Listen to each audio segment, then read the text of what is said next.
تلنگانہ حکومت نے ریاست کے 2 اضلاع کے نام تبدیل کرنے کے لیے اعلامیہ جاری کیا ہے۔ حکومت نے ورنگل اربن اور ورنگل رورل اضلاع کے نام تبدیل کیے ہیں۔ اس اعلامیہ کے مطابق ریاستی حکومت نے ورنگل اربن ضلع کا نام تبدیل کرتے ہوئے ہنمکنڈا اور ورنگل رورل ضلع کا نام تبدیل کرتے ہوئے صرف ورنگل کیا ہے۔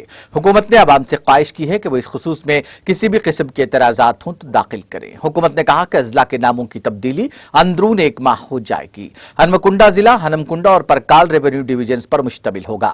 اس کے 12 منڈل ہوں گے۔ ورنگل مغرب علاقہ ہنمکنڈے کا ضلع مستقر ہوگا۔ قبل ازیں وزیر اعلیٰ کے چندر شیکھر راؤ نے ورنگل کے دورے کے موقع پر ناموں کی تبدیلی کا اعلان کیا تھا، جس کے بعد اس خصوص میں اعلامیہ جاری کیا گیا ہے۔ ناظرین، ہمارے ٹی ٹی وی نیوز کو سبسکرائب کریے، بیل آئیکن کو پریس کریے، شیئر کریے اور لائک کرنا نہ بھولیں۔ اور کسی ایڈورٹائزمنٹ سے متعلق جانکاری کے لیے ہمارے اس نمبر پر کانٹیکٹ کیجیے۔ ہمارا نمبر ہے 9550102020۔